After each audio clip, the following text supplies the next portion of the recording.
अस्सलाम वालेकुम दोस्तों, अभी हम देखेंगे इम्यूनोलॉजिकल ब्लड ट्रांसफ्यूजन रिएक्शंस कैसे होते हैं, किस किस तरीके के होते हैं। 5 तरीके के हमारे पास रिएक्शंस होते हैं। सबसे पहले हम पढ़ेंगे एलर्जिक और एनाफिलेक्टिक रिएक्शन।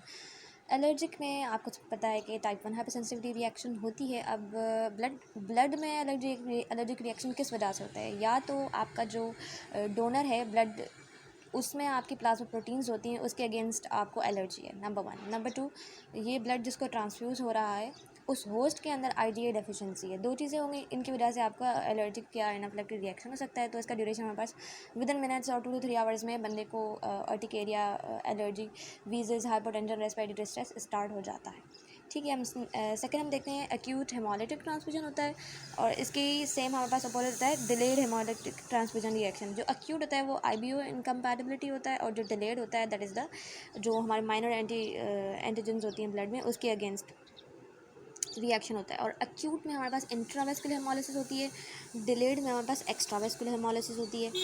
एक्यूट हमारे पास विद इन ड्यूरिंग ट्रांसफ्यूजन भी हो सकता है और विद इन 24 आवर्स, क्योंकि हमारे पास इसके अगेंस्ट प्री फॉर्म्ड एंटीबॉडीज़ मौजूद होती हैं। तो एबीओ इनकम्पैटिबिलिटी में ऐसा होगा।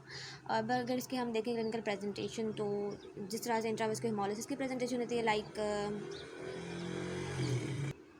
Like haemoglobinuria, jaundice, tachycardia, tachypnoea, hypotension, blood loss के सारे सिम्टम्स आ जाएंगे। ठीक है, इसी तरह से अगर हम डिलेड हमारी हेमोलिटिक ट्रांसफ्यूजन रिएक्शंस देखें तो इसका आंसर हमारे पास 24 आवर्स के बाद होता है, और विद इन 1 to 2 वीक, और स्लो होता है ये, और इतना ज़्यादा कोई मतलब नोटिसेबल भी नहीं होगा। कभी कभी इस तरह से भी होता है। और ये हमारे पास एक्स्ट्रा वेस्कुलर है तो स्प्लीन वगैरह में होता है, और सेल्फ लिमिटेड होता है ये। ठीक, अब हम अपना चौथा रिएक्शन देखें, that is the febrile non haemolytic transfusion reaction.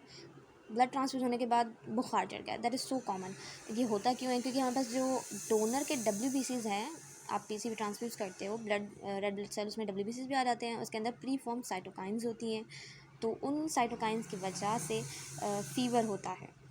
ये विद इन 1 to 6 आवर्स होता है इसका time duration. Fever, chills, flushing, so it's so common. लेकिन हम इसको प्रिवेंट कैसे कर सकते हैं? ये हमारे पास MCU ज़्यादा है, दैट इज़ द हम ल्यूकोसाइड फ़िल्टर लगाते हैं। ठीक है, ल्यूकोसाइड्स को हम डिक्रीज़ करते हैं ब्लड में। Last not the least is TRALI, that is the transfusion related acute lung injury, TRALI. और इसका MCQ इस तरह से आता है कि within minutes to 6 hours, इसकी जो ड्यूरेशन होती है 6 आवर्स के अंदर अंदर हमारे पास अब इसका हमारे पास मैकेनिज़्म क्या है? मैकेनिज़्म ये है कि हमारे जो लंग्स हैं उसके अंदर न्यूट्रोफिल्स मौजूद होते हैं।